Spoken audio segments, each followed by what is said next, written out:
Nasubukan mo na bang magluto ng lengua with mushroom? Kung hindi pa, para sa'yo ang video ito. Dahil dito ay magluluto tayo ng lengua with mushroom. Simulan na natin ang ating pagluluto. Kumuha lang ako dito ng kawali at mayroon nga tayo dito ang dila ng baka. Ang gagawin lang natin dito ay ipaparboil muna natin ito. Lalagay nga ako dito ng mga 1 litrong tubig para siguradong malubog yung ating dila ng baka. At kapag kumulo na ito ay tanggalin muna natin ito. Ang gagawin ko lang ay tatapon na natin itong ating pinagpakuluan. Hindi na natin kailangan yan. At sa parehong kawali ay ilalagay ulit natin itong ating dila ng baka. Dito naman sa parteng ito ay maglalagay ulit tayo dito ng tubig. 1 litro nga ng tubig ang aking inilalagay dito. At dito naman sa parteng ito ay maglalagay na nga tayo ng mga pampalasa. Unang ilalagay natin yung ating bawang na pinitpit. Sinunan ko na ito ng sibuyas saka itong dahon ng laurel. At maglalagay din ako dito ng buong paminta. Saka ko ito bubudburan ng asin para ko dumikit na yung lasa dito sa ating dila ng baka. At matapos kong mailagay yung mga pampalasa natin ay tatapang ko ito. Papakuluan natin to ng mga 1.5 oras para siguradong lumambot yung ating nilulutong dila ng baka. At makalipas nga ng 1 oras ay binuksan ko na ito at kitang-kita nyo naman natatanggal na itong pinaka-outer layer ng ating dila ng baka. Ang gagawin ko dito ay hahanguin ko na ito dito sa ating kawali. Tatabi ko muna ito at papalamigin. At ito namang pinagpakuluan natin ay hindi natin ito itatapon. May paggagamitan tayo niyan mamaya. At makalipas nga ng ilang minuto ay malamig na itong ating dila ng baka. Ang gagawin ko lang dito ay babalatan na natin ito.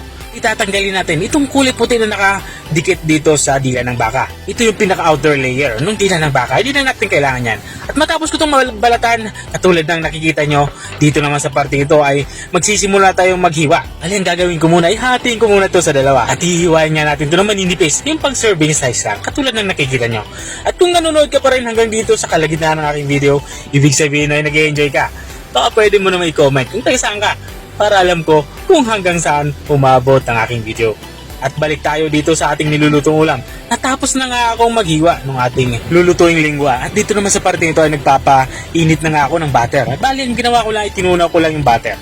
At nang uminit na nga, nilagyan ko na ito ng bawang. Matapos kong malagay yung bawang ay sinundan ko na din ito ng sibuyas. Hiniwa ko lang ito ng maliliit at maninipis. Papalabasin lang natin yung aroma nito. At kapag ganito na itsura niya, lumabas na yung aroma nito, ay ilagay na natin itong ating mga nahiwang lingwa. Igigisa natin ito ng mga 1 minuto hanggang 2 minuto para manood yung lasa ng ating butter dito sa ating hiniwang lingwa. At habang nga tayo nagpapatuloy sa ating pagluluto, gusto ko lang i-shoutout ang mga masusugid nating mga taga-subaybay. I-shoutout nga kay Ma'am Suani Apolonio ng Victoria, Tarlac. Shoutout din kay Sir Cleope Inot Morello, sabi niya pa-shoutout naman po. At shoutout din kay Sir Mario Menjola ng Laguna. Sabi niya, I love kusina at biyahe. Maraming salamat. At maraming salamat din sa mga walang sawang nanonood at nakasubaybay dito sa ating channel. At balik na tayo dito sa ating nilulutong ulam. Dito nga sa parte ito ay nilalagyan ko na nga ito ng all-purpose cream. Ito na nga all-purpose cream yung magiging sabaw dito. Bali, 2 pakete nga ng all-purpose cream yung aking nilagay. Mas maraming cream, mas masarap, di ba?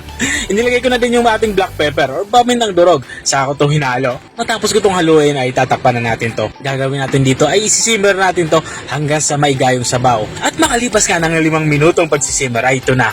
Naiga na yung sabaw ng ating nilulutong ulam. At lutong-luto na to at pwede nang iserve. Pero iserve natin to kasama nitong ating parsley. Pero wala naman kayo parsley, okay lang naman. Pang garnish lang naman to. At ito na nga, lutong-luto na yung ating ulam pananghalian. Ito na nga yung ating lengua with mushroom. Kung nakarating ka hanggang dito sa dulo ng aking video, maraming salamat sa panonood. Kung nagustuhan mo naman yung bago nating recipe ibinahagi, baka pwede mo naman tong i-share. O siya, hanggang dito na lang ako. Kita ulit sa mga susunod kong mga videos. Paalam! Bye-bye!